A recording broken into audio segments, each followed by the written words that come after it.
Good evening to all the friends who have joined us for this Zoom conversation with the artists for the exhibition Bind Bound. It is my greatest pleasure to be here to sort of MC and moderate the conversation today for Threshold. And I would like to thank Tunti Chauhan for asking me to do this on our panel of artists today. And I think that their cameras are on. We have Rubaba Haider. Hello, Rubaba. If you just wave your hand so we can all see you. We have Sumakshi Singh from Goa, Akia Anzi, Gargi Raina, Ruby Chishti. Hello, Ruby. Hannah Zalis Anzi, and Shanti Swarupani from Hyderabad. There will be a sharing of visuals during the talk, which will give you all an idea of the display and the works as they hang together because they speak to each other. Thanks to Saurabh, who was able to put this all together for us. Some housekeeping before we start. Please keep your videos off, with the exception of the artists, because it does disturb the sort of PowerPoint sometimes, and your audio's on mute for the artist conversations. We will take questions once all of the artists have shared their thoughts about their work. And you can also, of course, please use the chat or for raising questions, or raise your hand icon and I will call on you afterwards. So the concept of the exhibition has had a long gestation period, and I have been involved only at the latter end of the formulation and the sort of discussions about the concept. And all of the artists, their interpretations have been so creative and absolutely varied. I know it started off from the earlier exhibition Avatar called Kintsugi or Bakia.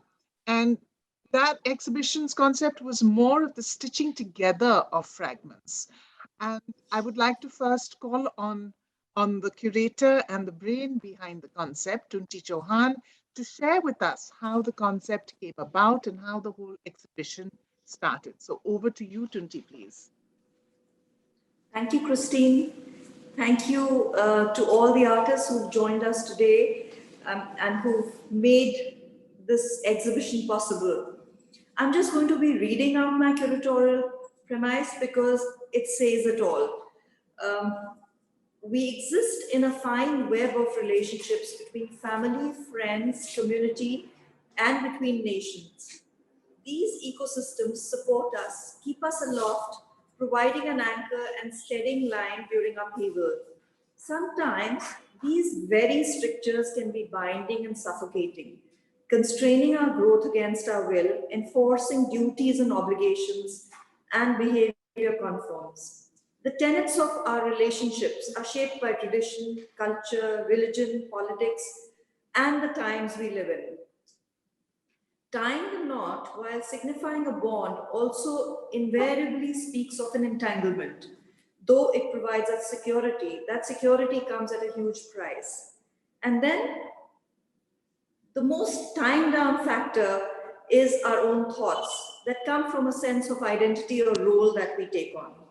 We are weighed down and bound by our own ideas. This was something that I found very difficult to articulate, even into the curatorial note. And I'm so grateful for the artists for having understood what I was trying to say.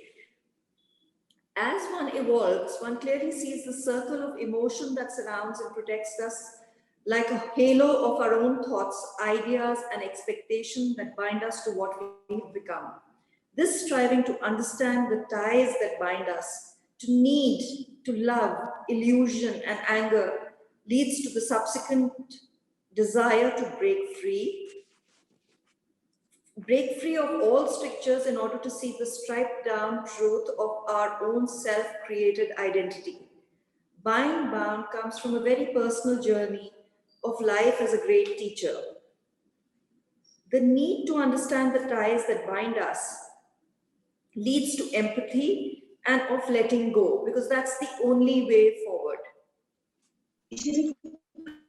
For this exhibition, I'm deeply grateful to the artists for having responded with such sensitivity to the curatorial note.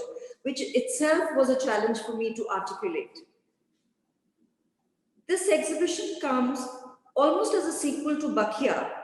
Bakhia was an exhibition that focused on kintsugi, the concept of embracing flaws and imperfections and wearing our scars almost as badges, as a testament to difficult times that we've all been through.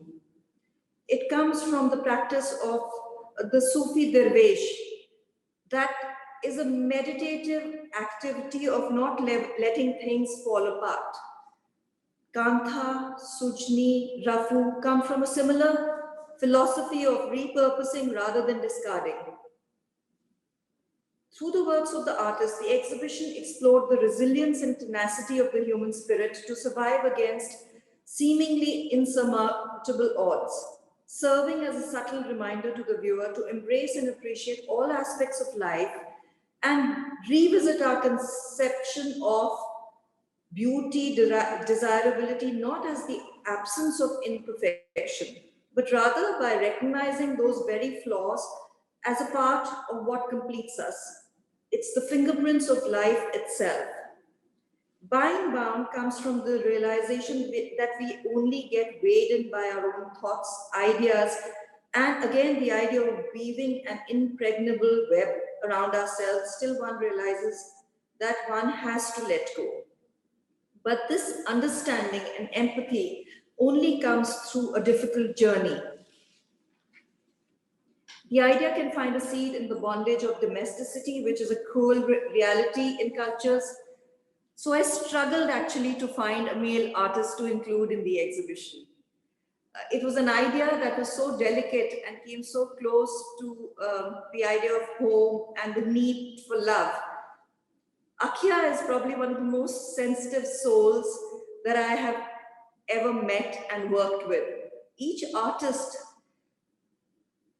who has responded at a very personal level, for the personal is also deeply political, bearing witness to their experience of how fragile the ties that bind us really are. This exhibition investigates the oppressiveness of culture and social diktats on us and exposes the position of vulnerability and that haunts us in relationships of dominance and subservience. Thank you all for joining us today, and a special shout out to Christine for the text for the catalog and for Saurav for holding this together. Here, I'd also like to thank my son Yuvraj, who actually helps me conceptualize my thoughts and put them all together, no matter what time zone he is in. Over to the artists now. We start with Rubaba. Thank you so much. To us Thank you so much, Tunti. Yes. We will now go, as you walk through the exhibition, you encounter the multiple perspectives that these artistic voices present. So please, can I hand over now to Rubaba to share her interpretations. Thank you, Rubaba. Thank you so much, Tunti and Christine, and thanks for having me tonight. So yes, I would like to start that my background is Hazara, which is basically from Afghanistan. But my forefathers, my great-great-grandfather, they migrated to Pakistan, to Quetta, which is the border with Afghanistan. And then I was born there. I spent my childhood in Quetta. And then I went for my studies to Punjab, Lahore, at the National College of Arts before coming to Australia. So there's a lot of idea of displacement and of a sense of belonging throughout my life journey. So, and I always talk about the making relationships and then losing them when you get displaced or when you move to another location or place, which is a huge and massive part of my artwork. I show my concept through my paintings and drawings and the use of fabrics. So I paint them like threads unraveling, which is the loss of relationships. Like I've lost massive relationships in Quetta when I moved to Lahore, and then obviously when I moved to Australia, there were like art contacts. It was like I had started from the beginning here in Australia. So that underpins the whole concept behind my artworks. Um, there is political talk about it, of how basically the Hazara people were persecuted in Afghanistan, which led us to migrate to Pakistan, Quetta. And then during my teens, the same thing started happening in Quetta, like the Hazara community are a minority in Pakistan. So we were targeted based on our facial features, based on our religious practices. And we were basically forced to leave the country because of safety. So there's a massive Hazara community in Australia now, so who sought refuge in Australia. I was one of the lucky ones because my brother was here, so I was I was fortunate enough to just come here when I wanted to after I finished my studies. And then there is also more personal and more communal sort of idea behind my artwork. So when I was in my childhood, when I was a little girl, we were expected to learn all the tricks and trades of craft works, of sewing, of stitching, knitting, everything. I remember I was the only one in my family and my friends who was slightly I loved art, you know, so I was doing art workshops, I was doing art competitions at school. So I was sort of the different one in my family. And I remember my uncles, my aunties asking my mom, like, why is she going to go to an art school? What is she going to get out of it, you know? Because my dad was a doctor. So they were like, why doesn't she go to medicine? Why doesn't she do medicine? Which was like the big thing during those times. So yeah, I am fortunate enough that my mom was really strong and she sort of had my back, and she just supported me throughout all of my journey. Even coming to Australia, like I was around 2021, and I was like, what do I do? You know, I have to start afresh, and what do I do, and how do I take it on from here? And it was just my mom who basically said, you know, you keep doing what you do, you keep doing your artwork, you know, and if it's in your fate, you'll get it, you know, you'll have someone approach you. And then that's what happened, you know. I just kept doing my work. A couple of galleries approached me, and it just basically I got launched from there. So that's my story in a nutshell. Really quickly, I'm not sort of looking at the time. I hope I stayed in the 5 minutes and didn't go No, that's over. fine. And I'm That's just fine. Thank hearing you my so much, baby as Rubaba. well, who's just woken up. Thank you so much, um, Rubaba. Your work is so, delicate and thread-like, and it works so well when you move from your work to the work of Samakshi Singh, because it is again transitioning between drawing, painting, collaging, and these architectural, sort of facades that float in space. So these archives of memory that come through thread is so really fascinating to see in both your works. So can I ask Somakshi, please, to share her works? Thank you. Yes. Sakshi's work, please. Yeah. So I think when Tunti first shared the concept with me, I found immediate resonances with, the current body of work that I have. This idea of threads that like tie and knot as a metaphor for being tied in relationships, tied to memory, tied to form, tied to a certain way of being and thinking. And whether these ties actually bind and imprison us, or whether these ties sort of offer a kind of strength for a new structure to build. And I was resonating with all of this. So there are two pieces that I have in this show, and they're both from a body of work called 33 Link Road. And 33 Link Road is my grandparents' address in Delhi. And they built this house right after partition when they moved from the Pakistan side and came to India as refugees. And they've, so this has been the family home for over 70 years, and they built it brick by brick, room by room over the years. And it's been the site, of course, of like innumerable family gatherings, sharing pre-partition stories. My mother was born in this house. My grandfather died in this house. My cousins have been married in this house. But I think more than all of that, it's been the space of constancy and nurturance for many of us over the years. And my nuclear family, which was my parents, my brother and I, we moved all over the country. We never had one place that we stayed in more than 2-3 years.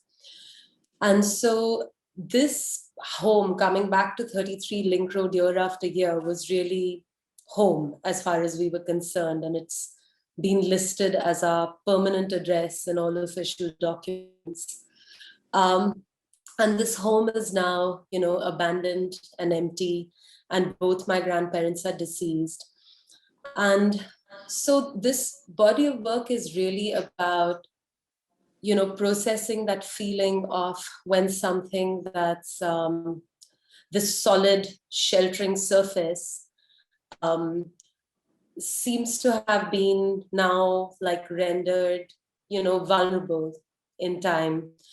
And it's more like an ethereal memory rather than that solid physical thing.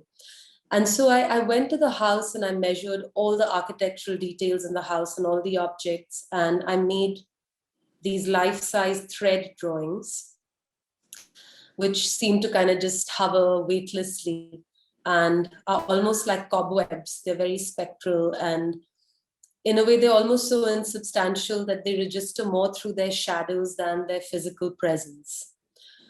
And one of the reasons I wanted to use thread was, I think one of my most common memories in this house is sitting and knitting and embroidering in the garden with my grandmother. And so I wanted the thread to kind of move through this work. And this idea of like what happens to form when it's done serving its purpose.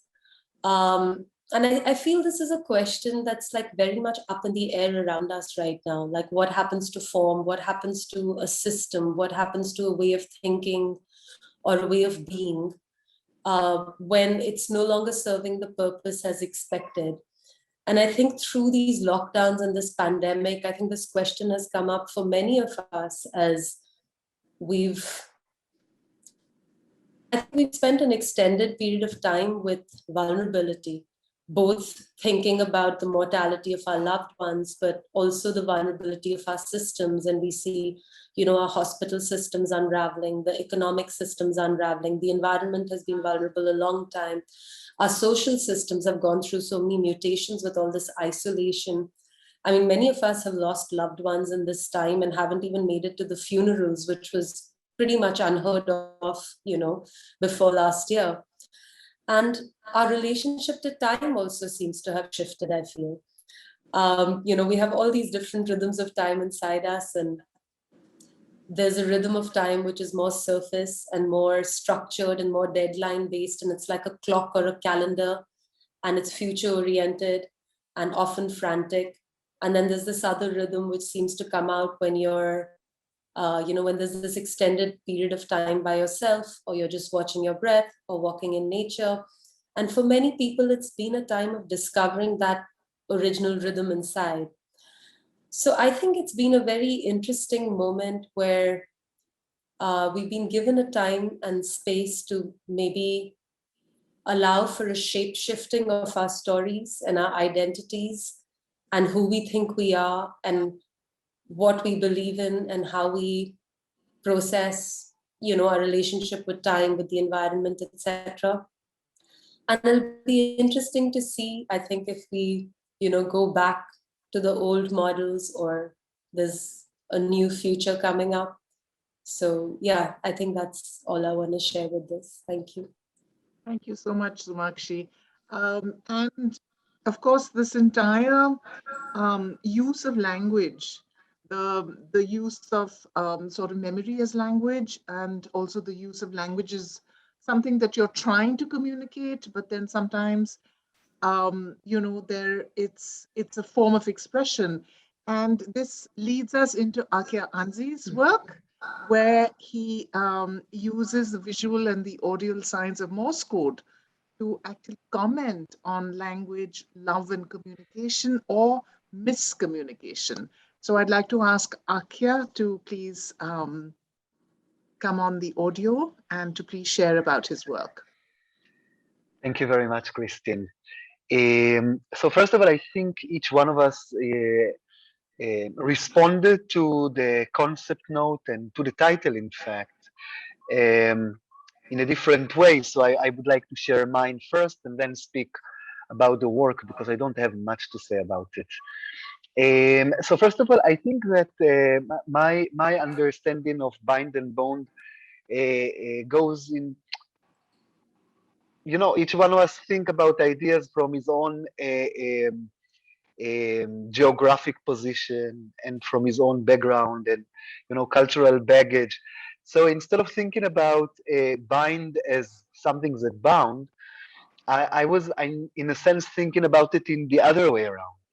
I was thinking about the fact, so I was thinking about this duality of relation with people, with society, with tradition, and so I was thinking about the duality between the two in relation to the idea of freedom, which fascinates Western thinking since the 18th century, um,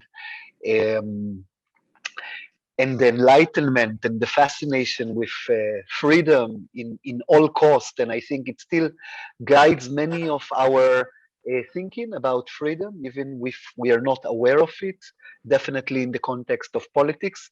And I thought that this duality, actually, the Tunti is actually proposing something which is more complicated. So there is no total freedom. To be bound to people, to be bind to people is also to bound, and vice versa. But it's needed, and it's impossible to be without it. So those dichotomies, trying to come out from our prison, etc., is something which is not possible. Somebody organized images of my earlier work, so one I can see for myself. So the idea of freedom and foundation is indeed interesting, or at least engages me for a while. Now coming back to my work, I was thinking about language, as Christine said very well. And I was thinking about the duality of language itself, the inherent ambiguity of language. So on the one hand, it's common in contemporary philosophy, since what we call the lingual turn, to consider that everything, all our behavior is dictated according to language. It's not as if we have an experience which can later on be explicated in words, but actually we experience things through language. We think even inside our mind, we think through language. There is no other way to do it. But on the other hand, there is something extremely disappointing about language. So nothing can happen without language, not even our own personal thinking. But on the other hand, when we try to communicate, there is a deep dissatisfaction of expressing something very near and dear to us. So I was playing with this duality in the work. So what I did was to take a sentence that I encoded in Morse. What you see here is the light box, the visual, but there is also sound below this box of the same Morse code. I means the intention was to keep it as low as possible, not to annoy the visitors, and I hope it was okay.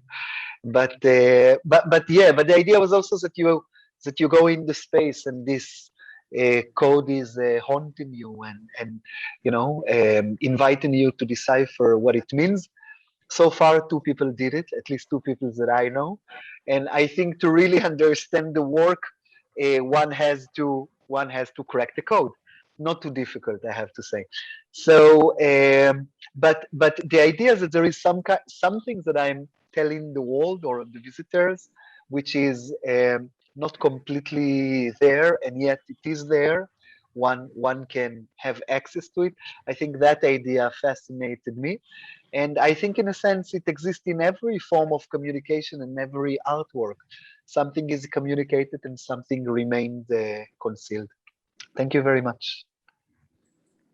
Thank you so much, Akia. Unfortunately, Gargi Raina couldn't be with us today, but I would like to request Tunti to kindly explain her completely fascinating works.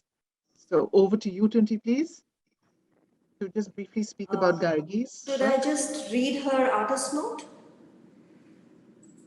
Okay. According to Gargi, excessive militarization of a place is indicated by the concertina razor wire's constant presence tearing the fabric of life. Shafa, the Persian word that translates as healing, recovery, or remedy, seems futile as old scabs keep getting torn and wounds bleed again with the continued presence of the razor wire behind the old embroidered torn border of a shawl, repeatedly sutured and ripped open. It continues to suffocate and leave breathless the people, the air, the water, and land that is lacerated by the imposition of these wires. So there are two works of Gargi's in the show. The one that you see on the slide now is called Breathless. And she's very, very cleverly used, it's actually painted paper on, cut paper on glass.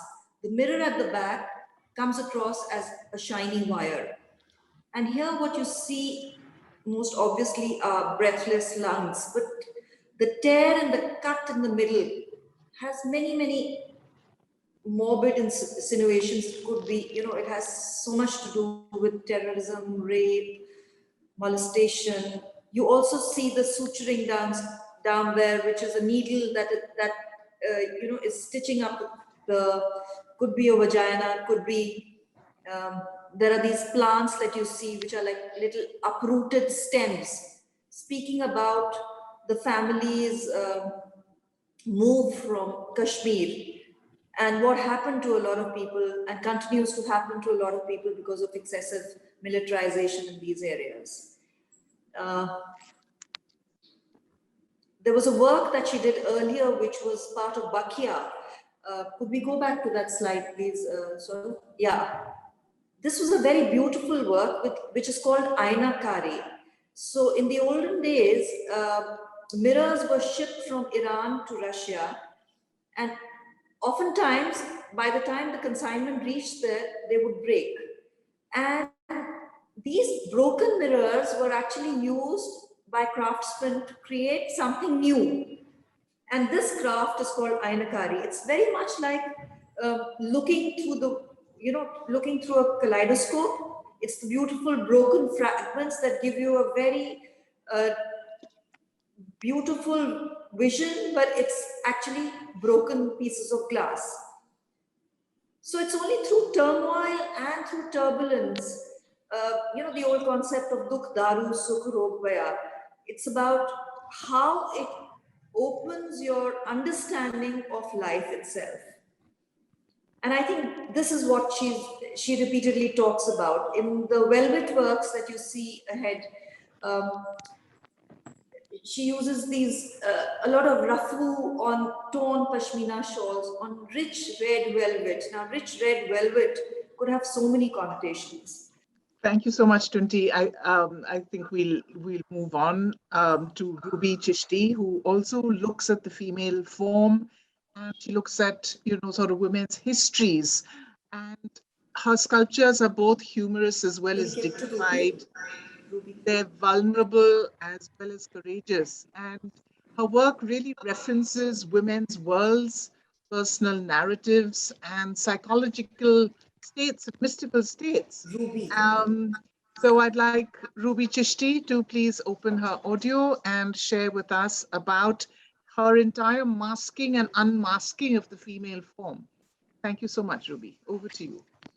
Thank you so much, Christine. Thank you, Tunti, and thank you for all your lovely works, these amazing artists. Thank you.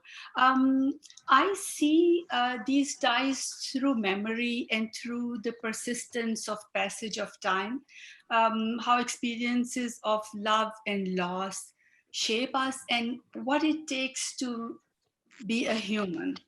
So I use repurposed articles of clothing as my main ingredient, and in my sculpture practice. And these doll-like sculptures that you are looking at, this work began in 1999, and it grew out of necessity. Although I was, I was. Fascinated by the tenacity and the fragility of our own existence. It always fascinates me. But this was something beyond that. It is like when you discover the sublime value of a life, when you are about to lose it. So this is the situation that I've found myself in. So initially I was using straw to stuff these forms, like children's toys and folk toys used to be, which were discarded of a certain period of play. And that's what they were made for, a short period of time. But when these forms originated, I was living in Pakistan, and my work was very hard to travel because it had to go through quarantine because it contained the live material of straw. So then I switched to polyester fiber to stuff them. So these exhausted bodies of female ancestors is called immortal fabric. So it's like uh, recycling and living several material, how it lives several lives, although this material is so tender and it's not meant to last, but yet it lives so many lives. Eventually they become dusters or, so I looked at these cloth and so many clothing cast off that I had collected over the years, and I never know what to do with that. So I was working with that. So I also think that these abandoned and rejected clothing, they are somehow got a new life, and now they're sharing, they dare to share the same ground as we are. They're sitting in this space. They have transformed, they have lived, or they have reshaped, they have been reshaped. So this is my work is all about. I think that this mass-produced and cheap disposable clothing has taken over, and every year it's goes into the landfill, and tons of millions of tons of clothing is dumped because nobody wants to reuse them. Nobody wants to repair them or recycle them. But I see the potential in such material, and so I brought clothing of my family members that whom I loved and lost. I brought from Pakistan here when I moved in 2002. But over the years of creating, I used them. Used all of that that I had. So I started getting material for used clothing from thrift shops, and so these clothing were of unknown wearers. I don't know them, who they were, where they come from, but there was a desire to connect with the world around me through this, because you can have your own stories in your mind. You don't know who wore them, but those must be the people, like the people who you have lost, and you still love them. So the process of bringing those clothing home and then dismantling it and refiguring this have been a way to feel connected. And I still remember, and I can never forget that in 2008, why I was intrigued by the free hug hugger, a guy giving hugs at San Francisco BART station. I started looking into the act of hugging stranger in public places, and so what is the need to be hugged, and we all experienced this badly in the time of COVID, when this simple act became like a, life threatening. It could be life threatening. So these are all the connections that I see. It's also, it seems to me that I saw once years ago a gravestone that is broken, ment, and several times, and then eventually it was all pieces were tied together by someone who must be visiting that place and who had the ties with that person laying in to rest. So this is about constantly mending and repairing and connecting, refiguring, and I hope that this earth can sustain us. Thank you so much, Ruby. That's absolutely fascinating. And this leads us into Hannah Zalis Anzi's Gurtul Belt and her short film that I would like to ask her to please share her thoughts on. Over to you, Hannah. Hi, everyone. Good evening. Very excited to be here. So let me tell you a little bit about the work, which is a video installation.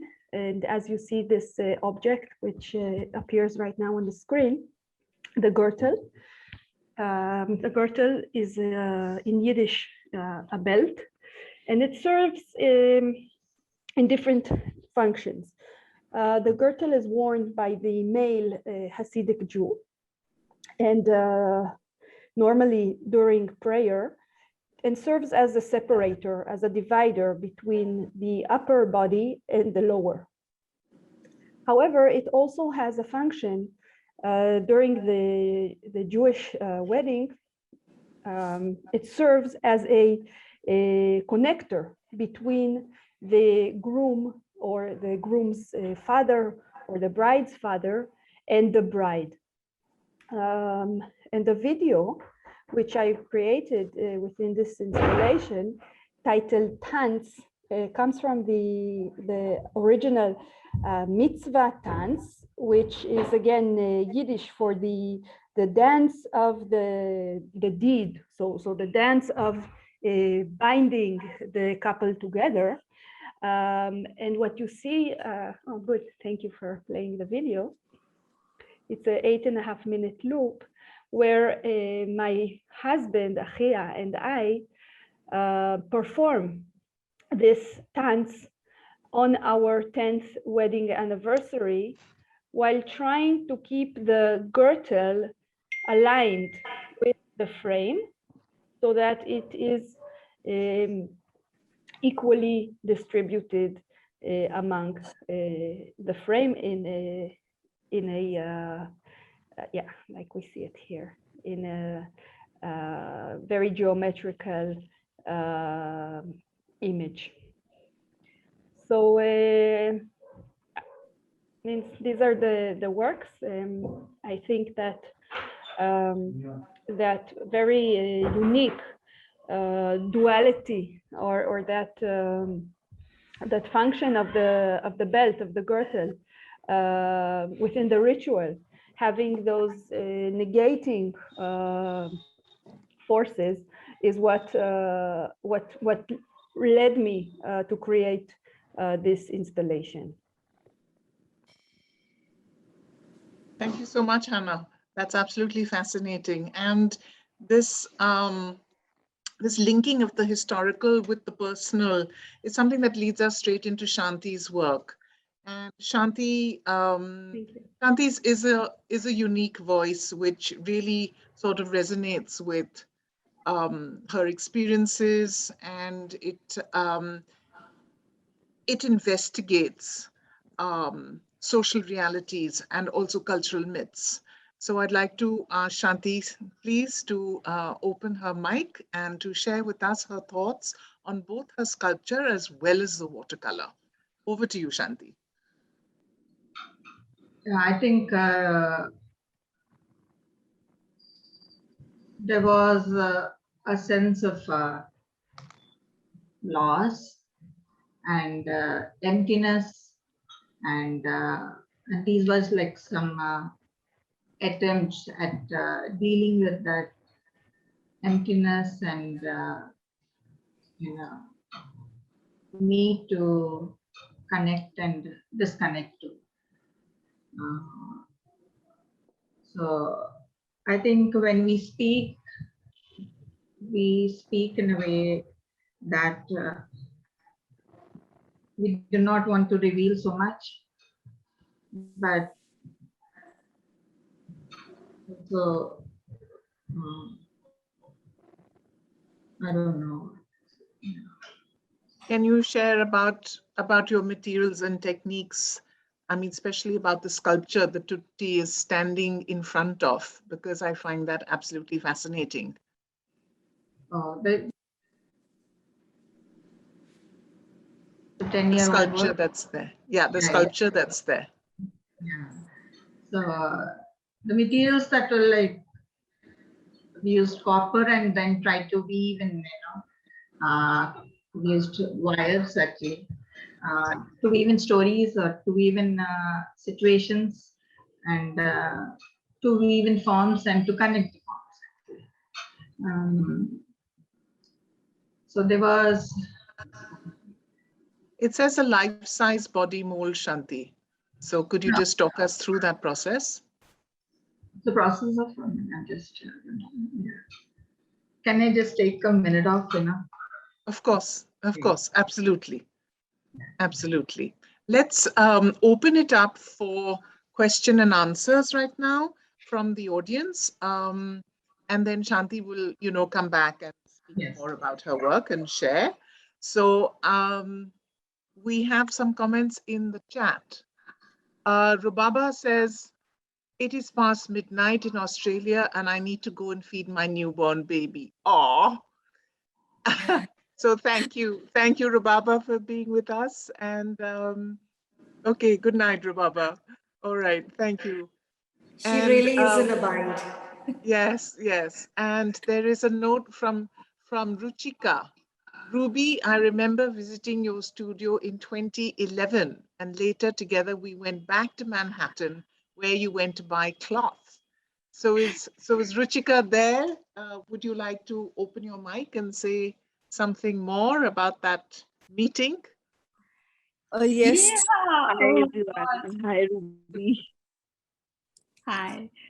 Yes. So yeah, I was looking at your work and thinking about the significance of material, and just recall that when we were on the way back, you said that I have to go and buy cloths, and so how important and sensitive is the artist to one's own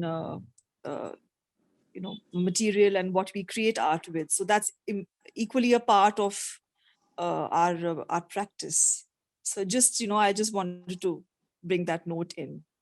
Oh, thank you so much. That's so sweet of you. I remember our trip and we went to Brooklyn Museum and other places. And I totally forgot that I was so selfish to even buy my material in that short trip of yours. But the interesting thing is that when I bring fabric or even the used clothing or any material that I can sew, it can be either for my own wearing or it can be in my use in my work. So I don't know. I'm attracted many times. So it pulls me to the both sides. Sometimes I have clothing that I love, but then I cut it up and use it in my work because I love it so much, and I don't want to let it go. And or be sitting somewhere. So yeah, and sometimes my crows are wearing the same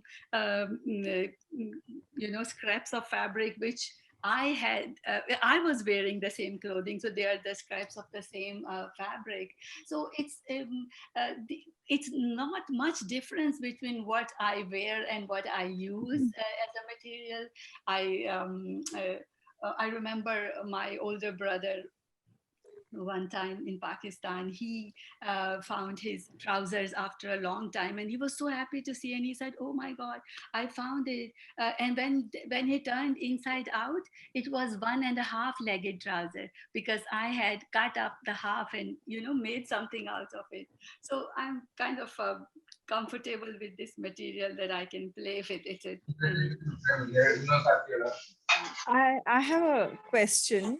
To be as opposed to using a material, cloth which is worn, and so if you're, I mean, simply putting it, when you're cutting something which has been worn by someone close to you, and by cutting something which you've bought, is there some difference in the emotive attachment to your work process? Absolutely. So the thing is, it's a very important question, and my whole practice lies on, depends upon it. The thing is that I think that these materials are like human, and if I take care of them and give them a new life, they can stay alive or they can keep living. So I select them carefully and treat them as if they were human. And I never want to throw away any material that I have, even a small scrap. So when I cut it up and shape it, it becomes like a raw material for me. I know that the wearer's associations or his or her presence is still in there. So when I use them in the form of layers, or I stuff them with polyester and give them any form, they relive. And it's the dismantling of the fabric and rearranging it and refigurating it. It's like a recycling of cultural memory, or social memory, or something like that. Yeah. So you'd say it's like more like memory making as well, Yes, absolutely. Yes. Thank you. Oh, Thank you so much. Akia had a comment about Shanti's work. So can I ask Akia, please, to raise his comment? I don't have much to say, but I'm thinking about Sutin's, the pieces of meat hanged from the installation. There is something very depressing about it. It's a beautiful installation, but I'm just bringing this reference because you spoke about relation and entanglement and all. So I always felt that there is a human form also to those to these structures that she creates. Thank you. Shanti, would you like to sort of respond to Akia's comment? Yeah. I think it's an observation. I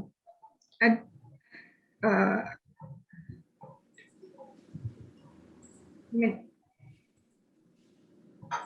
I was, I mean, though the image actually refers to a different image. I was, the aerial roots, that actually support a bigger tree. So the aerial roots, I mean, when the weight becomes too heavy for someone to hold, so you need support.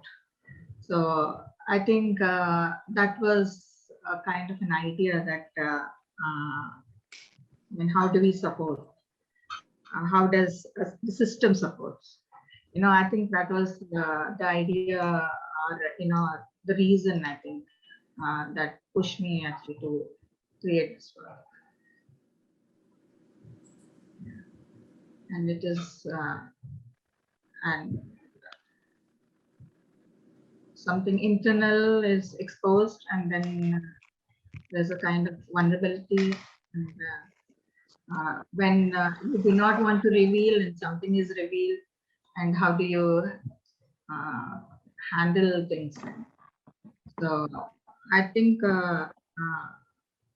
even now, like when I have to speak, when I do not know how to speak, and when I'm trying to speak, and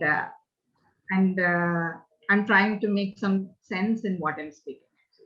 So I just feel so vulnerable now and still lost. But still I am trying to find some kind of a support in or some meaning in what I'm saying. I think in just the entire, these small attempts that I made in either in watercolors or with different materials are like for me to find some purpose and some meaning, and find a channel in understanding what I'm feeling and why I'm feeling, and how do I deal with situations. Some situations like I could handle and some I could not, and some I wanted to discuss, some I do not want to discuss. But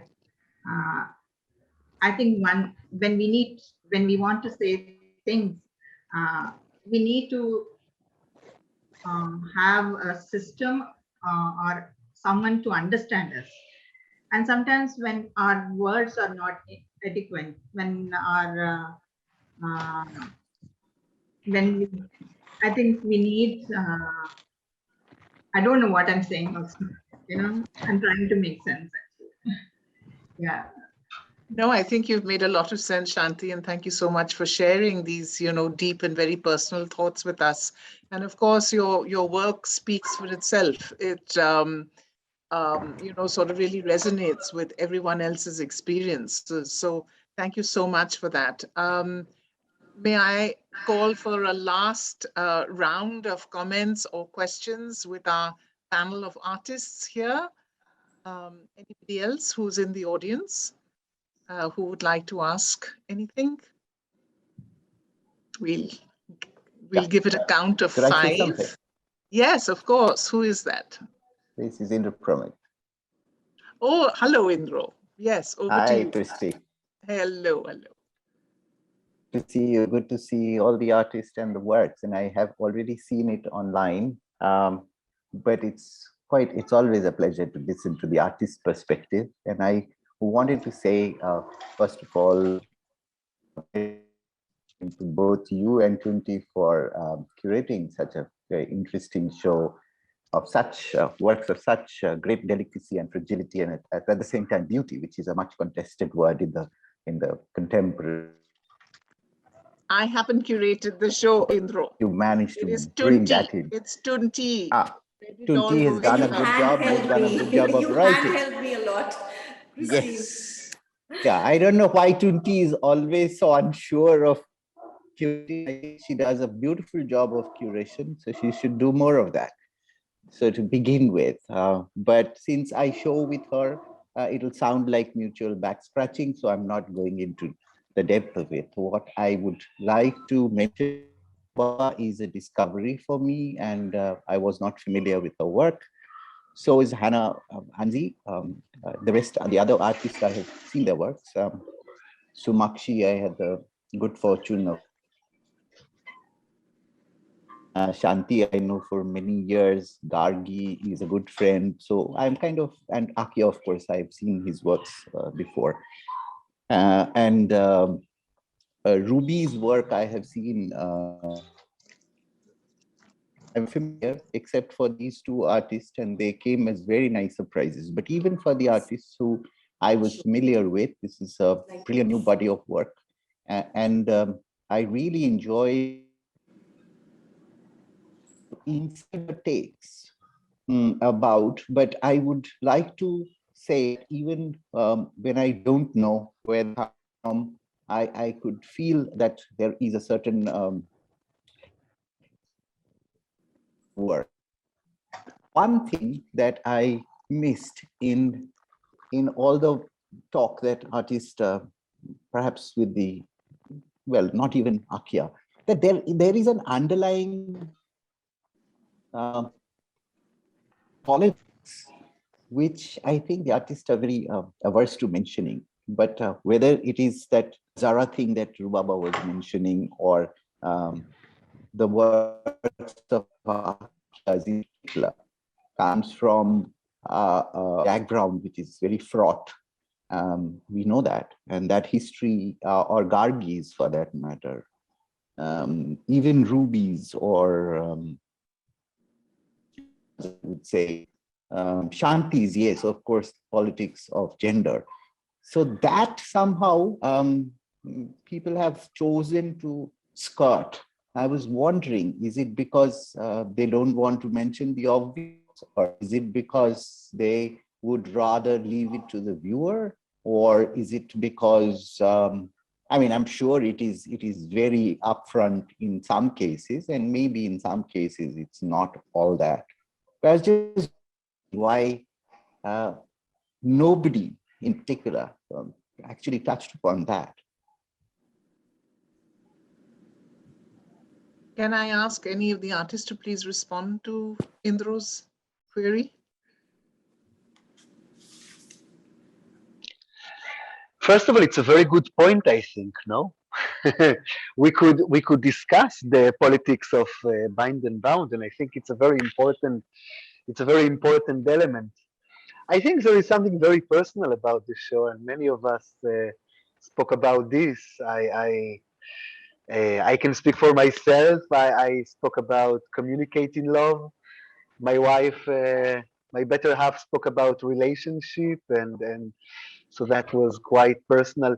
But I think the way for me personally, the engagement with the duality of bind and bound, as I said before, this in itself is a political reflection, not a message. It is a reflection, which to my mind differ from the way we think usually about freedom within the political context.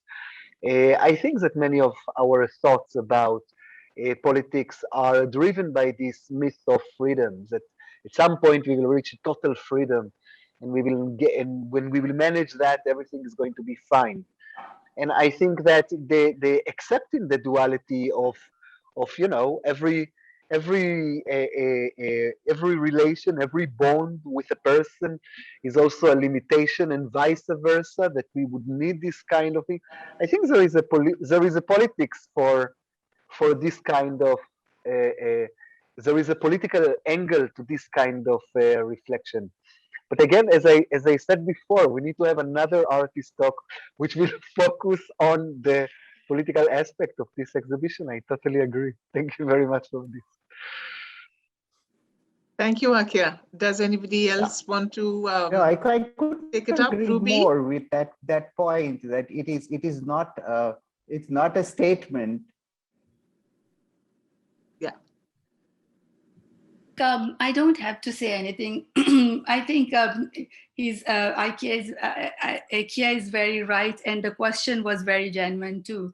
If we go into that sort of detail, we won't be able to cover everything in this little span of time. So yeah, I agree that we didn't talk about it more.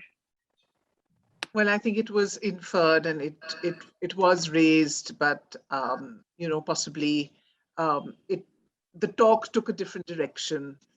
So thank you, Indro. And we got some nice comments in our chat from Archana Shastri, who says it is a lovely show. Thank you so much. I missed the early part. And from Georgie Maddox, who says, I must visit physically. Georgina, you haven't visited us yet? I'm surprised. So can I thank you all for being with us this evening? And the exhibition is on till the 10th of December, or is it the 20th of December? I'm not 10th of December. sure. The 10th of December. So those friends who are here in Delhi, I would urge you to really visit this wonderful gem of an exhibition. And not to forget, it is the 25th anniversary of Gallery Threshold. So, Tunti, Congratulations for reaching your 25th year, and I hope that your engagement with Surviving the artists... 25th year. Well, we're just stepping into our 25th year. I was just about to say, you know, well done for sort of surviving all of these Surviving is more like experiences. Yes, yes. So I hope you have sort of many more years to come with the Gallery Threshold. So thank you so much, everybody. Thank you, artists, and our lovely, lovely audience. Thank you so much. Thank you, everybody. Thank you so much.